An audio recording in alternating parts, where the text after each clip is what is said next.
Welcome to Eduversal Classes. My name is Shantanu Singh and I am here again with a new topic electric field lines. तो electric field lines क्या होती हैं? अगर हम electric field apply करते हैं, अब जैसे आप लोग जानते होंगे इलेक्ट्रिक फील्ड की डायरेक्शन क्या होती है, पॉजिटिव टू नेगेटिव। तो जब इलेक्ट्रिक फील्ड अप्लाई किया जाता है तो पॉजिटिव से नेगेटिव जिस डायरेक्शन में वो फ्लो करेगा, जिस डायरेक्शन में वो जाएगा, उस डायरेक्शन पे हम एक पाथ इमेजिन करेंगे और उस इमेजिनरी पाथ को हम फॉलो करते करते एक लाइन ड्रॉ कर देंगे। वो हमारी क्या बन जाएगी? Electric field line. ये तो बहुत ही सिंपल वर्ड्स में था। अब इसको डेफिनेशन के थ्रू देखते हैं। The path along which a small positive charge tends to move on applying electric field are called electric field lines. वही बात है ना जो अभी मैंने बोला था कि इलेक्ट्रिक फील्ड लाइंस पॉजिटिव और नेगेटिव जाती हैं। इलेक्ट्रिक फील्ड लाइंस के अप्लाई करने पर जो पाथ जो फॉलो करेंगी जाने के लिए, उस पाथ को फॉलो करते हुए अगर हम जाएंगे, एक इमेजिनरी लाइन बनाएंगे तो हम क्या बोलेंगे उसको? Electric field lines. अब इन इलेक्ट्रिक फील्ड लाइंस की प्रॉपर्टीज क्या होती है? देखिए, पहली प्रॉपर्टी होती है electric field lines are continuous in nature. मतलब इलेक्ट्रिक फील्ड लाइंस हमेशा कंटिन्यूस होती हैं, कहीं भी डिसकंटिन्यूटी नहीं आती है। डिसकंटिन्यूटी मीन्स कहीं ब्रेक नहीं होगी, एक तरफ से शुरू होगी और दूसरी तरफ चलती चली जाएगी, चलती चली जाएगी, कहीं नहीं रुकेगी। मतलब कोई ब्रेक पॉइंट नहीं आएगा, कंटिन्यूस इन नेचर। देखिए इसमें, जैसे कि ये मैंने कुछ एग्जांपल्स दिए हुए हैं यहाँ पर। ये देखिए, पॉजिटिव नेगेटिव, ये आपका पॉजिटिव नेगेटिव दोनों चार्जेस रखे हुए हैं। यहाँ पर आपका प्लेट रखी हुई है, देखिएगा। कहीं देखिए, कहीं ब्रेक है इसमें? कहीं नहीं है, कंटिन्यूस है, एकदम कंटिन्यूस। स्टार्टिंग हो रही है, एंडिंग हो रही है, बीच में कहीं ब्रेक? No break. दूसरा point, they start from positive charge and end at negative charge. इसका मतलब वो पॉजिटिव से तो स्टार्ट होती हैं और नेगेटिव में जाती हैं। जैसे कि हमने भी डेफिनेशन के थ्रू देखा था कि इलेक्ट्रिक फील्ड लाइंस क्या होंगी? जो इलेक्ट्रिक फील्ड अप्लाई किया जाएगा उसके पैटर्न पे चलेंगी। इलेक्ट्रिक फील्ड लाइन का डायरेक्शन क्या होती है? Positive to negative. तो इलेक्ट्रिक फील्ड लाइंस भी क्या डायरेक्शन फॉलो करेंगी? Positive to negative. Third point, they do not pass through a conductor due to absence of electric field in conductor. ये किसी भी कंडक्टर से पास नहीं होती। अब किसी कंडक्टर से पास क्यों नहीं होती? क्योंकि कंडक्टर के अंदर इलेक्ट्रिक फील्ड नहीं होता। ये बात ध्यान रखने की है। There is no electric field in conductor. किसी भी कंडक्टर के अंदर कोई भी इलेक्ट्रिक फील्ड मौजूद नहीं होता। और जब इलेक्ट्रिक फील्ड नहीं होता तो इलेक्ट्रिक फील्ड लाइन्स कहाँ से आएंगी? नहीं आएंगी। ओके, ये पॉइंट भी खत्म हो गया हमारा।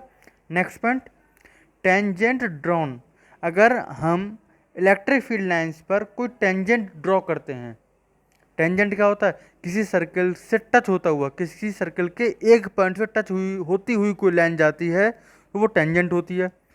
तो टेंजेंट ड्रॉ करेंगे इलेक्ट्रिक फील्ड लाइन पर तो वो हमें उस पॉइंट पर इलेक्ट्रिक फील्ड की डायरेक्शन बताएगा। जैसे कि यहाँ पर आप किसी भी पॉइंट पे टेंजेंट ड्रॉ करेंगे तो उस पॉइंट पे बताएगा कि इलेक्ट्रिक फील्ड जा किस तरफ रहा है, what will the direction of electric field. Okay, comes to the next point. No two electric field lines cross each other. कोई भी इलेक्ट्रिक फील्ड लाइन आपस में क्रॉस नहीं करेंगी। क्यों नहीं करेंगी? इससे समझिए। मान लेते हैं कि कोई दो लाइन क्रॉस कर भी गई। चलिए कर जाते हैं, दीजिए। अगर कर गई तो हुआ क्या? हुआ ये कि जब टेंजेंट ड्रॉ करेंगे तो उस टेंजेंट पर दो डायरेक्शंस आ गई। अब एक बार में दो डायरेक्शन हो सकती हैं क्या?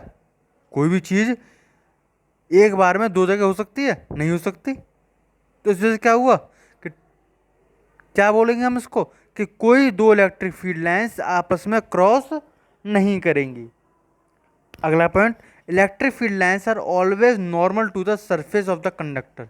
ये बात आप ध्यान रखना कि जो कंडक्टर का सरफेस होगा, सारी इलेक्ट्रिक फील्ड लाइंस उसके साथ 90 डिग्री का एंगल बनाएंगी। एग्जाम्पल के तौर पे देख सकते हैं आप। ये देखिए, ये पॉजिटिव चार्ज निकल रहा है, जितनी इलेक्ट्रिक फील्ड लाइन्स निकल रही हैं आप वहाँ से एंगल देखिएगा, वो सारे के सारे सरफेस पर 90 डिग्री का एंगल बना रहे हैं। देख लीजिए ये नेगेटिव वाला है, इस पर देख लीजिए 90 डिग्री एंगल बन रहा है नहीं बन रहा है। Okay, and we comes to the last point, electric field is stronger. अब इलेक्ट्रिक फील्ड है तो भाई कहीं स्ट्रांग होगा कहीं वीक होगा, यूनिफॉर्म भी होगा नॉन यूनिफॉर्म भी होगा। कैसे होगा देखते हैं कि इलेक्ट्रिक फील्ड स्ट्रॉन्ग कब होगा, जब इलेक्ट्रिक फील्ड लाइंस पास पास होंगी, और वीक कब होगा, जब दूर दूर होंगी। और इलेक्ट्रिक फील्ड लाइंस पास दूर ना होकर एक जैसी हो जाएं तो कैसा होगा इलेक्ट्रिक फील्ड, यूनिफॉर्म एक जैसी। कैसी होंगी इलेक्ट्रिक फील्ड लाइन, पैरेलल हो जाएं। सबके एग्जांपल्स देखिए यहाँ पर, ये देखिए ज़रा ये वाला एग्जांपल, सारी इलेक्ट्रिक फील्ड लाइंस पैरेलल हैं। इसका मतलब क्या है, इलेक्ट्रिक फील्ड जो है इसमें यूनिफॉर्म है। कैसा है, यूनिफॉर्म। अब ये नेगेटिव चार्ज है, इसके पास देखिए कितने पास पास लाइन है, कितने पास पास लाइन है। इसका मतलब क्या हुआ कि नेगेटिव के पास जस्ट पास में आप देखेंगे ये जो चार्ज रखा हुआ है इसके आसपास डेंस में डेंस है इलेक्ट्रिक फील्ड लाइंस। तो इसका मतलब क्या हुआ, इलेक्ट्रिक फील्ड लाइंस कैसी, यहाँ पे इलेक्ट्रिक फील्ड क्या हो गया, स्ट्रांग हो गया। क्यों, क्योंकि इलेक्ट्रिक फील्ड लाइंस पास पास हैं। और बल्कि यहाँ पर ये जो एरो बनना है, यहाँ पे आ जाइए, यहाँ पे इलेक्ट्रिक फील्ड लाइंस के बीच की दूरियाँ बढ़ गई हैं, जो कि ये बताता है कि इलेक्ट्रिक फील्ड लाइंस यहाँ पे आकर वीक हो गई हैं। अच्छा एक मज़ेदार बात, एक पॉइंट ये ध्यान रखने का भी है, मज़ेदार तो है ही है, साथ में ध्यान रखिएगा इसको कि ये जो पॉजिटिव चार्ज है, अगर सिंगल पॉजिटिव चार्ज रखा है तो इससे केवल मैग्नेट इलेक्ट्रिक फील्ड लाइंस जाएंगी ही जाएंगी, कहीं रुकेंगी तो नहीं ना। पॉजिटिव से नेगेटिव जाती हैं, अब पॉजिटिव से जाती हैं, लेकिन केवल पॉजिटिव रखा है तो यहाँ पर जाएंगी ही जाएंगी, कि एंड का कोई सिंबल कोई रिप्रेजेंटेशन कुछ नहीं होगा। जबकि यहाँ पर नेगेटिव आएगी तो पॉजिटिव और नेगेटिव की तरफ जाता है, तो नेगेटिव में केवल इलेक्ट्रिक फील्ड लाइंस आते हुए ही दिखाई देंगी। इसमें आएंगी कहाँ से आ रही हैं कैसे आ रही हैं, इन्फाइनाइट से कहीं आ रही होंगी हमें नहीं पता, लेकिन नेगेटिव में इलेक्ट्रिक फील्ड लाइंस आते हुए दिखाई देती हैं जब सिंगल चार्ज रखा होता है, और सिंगल चार्ज पॉजिटिव रखा होता है तो इलेक्ट्रिक फील्ड लाइंस जाती हुई दिखाई देती हैं। ओके, आई होप आपको समझ में आया होगा, आपको सब चीज़ें यहाँ पर क्लियर होंगी। Thank you for watching, and for more videos subscribe the channel as well as like the video.